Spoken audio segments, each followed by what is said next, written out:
Assalamualaikum warahmatullahi wabarakatuh. Salam sejahtera untuk kita semua. Sebelumnya izin perkenalkan diri, nama saya Elsa Indrani dengan NIM 2024-01001337 kelas SD 24J dari jurusan PGSD.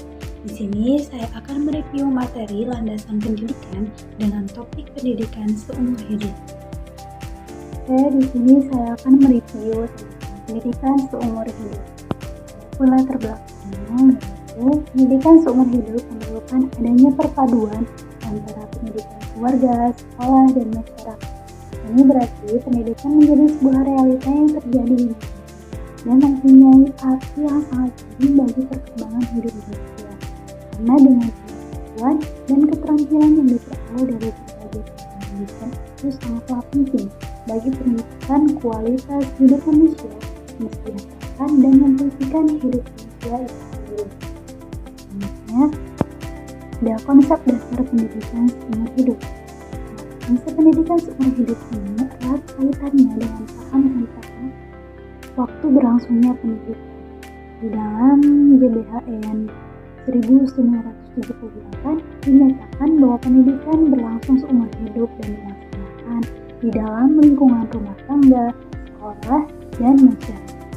Kemudian konsep pendidikan seumur hidup di Indonesia mulai dimasyarakatkan melalui kebijakan negara, yaitu melalui Ketetapan MPR nomor 4 MPR 1973, nomor 4 MPR 1978 tentang GBHN menetapkan prinsip-prinsip pembangunan nasional, antara lain pembangunan nasional dilaksanakan dalam rangka pembangunan manusia Indonesia seutuhnya dan pembangunan seluruh rakyat Indonesia arah pembangunan jangka panjang.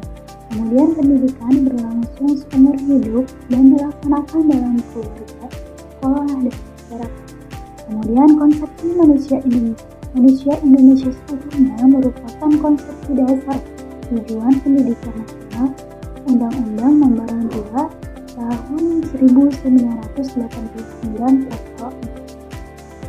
Kemudian yakni pendidikan nasional bertujuan mencerdaskan kehidupan bangsa dan mengembangkan manusia Indonesia seutuhnya, yaitu luhur, memiliki pengetahuan dan keterampilan, kesehatan jasmani dan rohani, kepribadian yang mantap dan mandiri, serta rasa tanggung jawab, kemasyarakatan, dan kebangsaan. Kemudian ada beberapa macam dasar pemikiran yang menyatakan bahwa pendidikan seumur hidup sangat penting. Adapun dasar pemikiran tersebut yaitu ditinjau dari berbagai aspek, yaitu tinjauan ideologis, ekonomis, sosiologis, filosofis, teknologis, psikologis, dan pedagogis. Kemudian ada tujuan pendidikan seumur hidup. Tujuannya mengembangkan potensi kepribadian manusia sesuai dengan kodrat dan habitat, dengan meningkatkan proses pertumbuhan dan perkembangan kepribadian manusia hidup dan manusia. Kemudian konsep-konsep kunci pendidikan seumur hidup yaitu konsep pendidikan seumur hidup itu sendiri sebagaimana suatu konsep, maka pendidikan seumur hidup diartikan sebagai tujuan atau ide formal untuk pengorganisasian dan penstrukturan pengalaman pendidikan. Kemudian konsep belajar seumur hidup dalam pendidikan seumur hidup berarti pelajar belajar karena respon terhadap keinginan yang didasari untuk belajar dan angan-angan pendidikan menyediakan kondisi-kondisi yang membantu belajar. Kemudian konsep belajar seumur hidup. Belajar seumur hidup dimaksudkan adalah orang-orang yang sadar tentang diri mereka sebagai pelajar seumur hidup, melihat belajar baru sebagai cara yang logis untuk mengatasi problema dan terpuruk tinggi sekali untuk belajar di seluruh tingkat usia dan menerima tantangan dan perubahan seumur hidup sebagai memberi kesempatan untuk belajar baru. Kemudian kurikulum yang membantu pendidikan seumur hidup. Dalam konteks ini, kurikulum didesain atas dasar prinsip pendidikan seumur hidup betul-betul telah menetapkan pelajar seumur hidup. yang secara berurutan melaksanakan belajar. Selanjutnya ada beberapa kepentingan pendidikan seumur hidup, yaitu diantaranya pertimbangan ekonomi, keadilan, faktor peranan keluarga, faktor perubahan peranan sosial, perubahan teknologi, faktor-faktor vokasional, kebutuhan orang dewasa, dan kebutuhan anak-anak sekolah.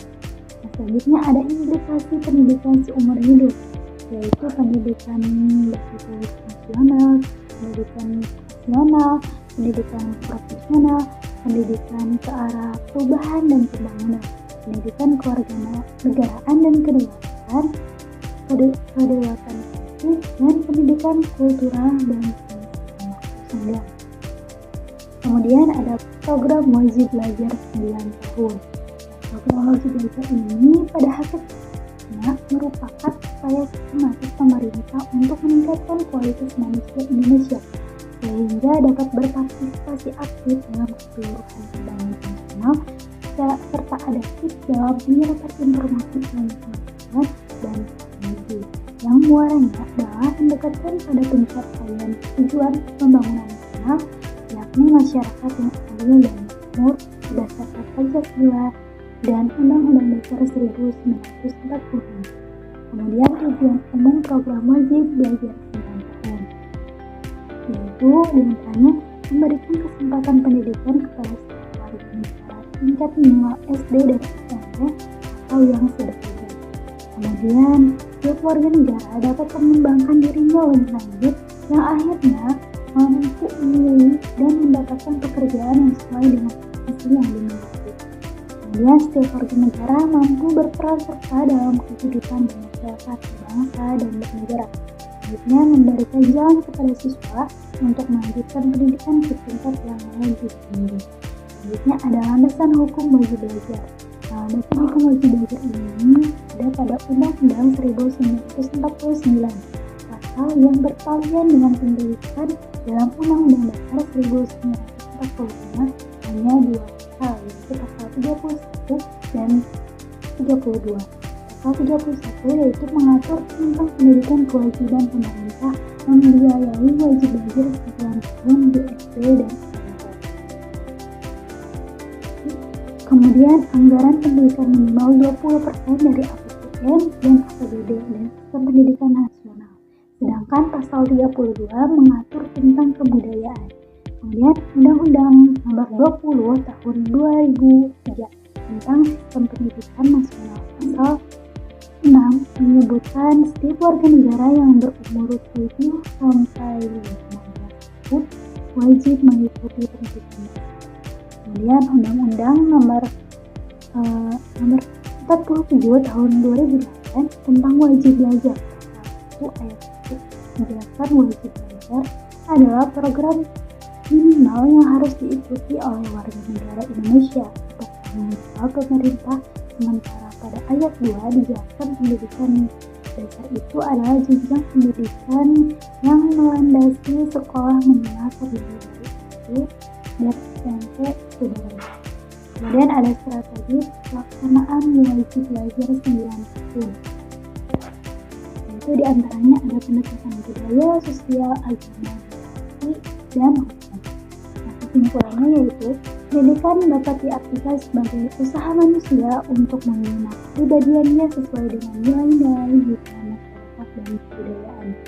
Pendidikan seumur hidup diharapkan dapat dilakukan oleh semua kalangan, baik itu kalangan eksklusif atau menengah ke bawah. Dengan adanya pendidikan seumur hidup diharapkan akan bisa membawa semua orang untuk memiliki wawasan, pengetahuan, dan keterampilan yang memadai agar bisa memenuhi tuntutan yang ada pada kehidupan. Sekian review materi dari saya, semoga bermanfaat. Kurang lebihnya mohon maaf. Wassalamualaikum warahmatullahi wabarakatuh.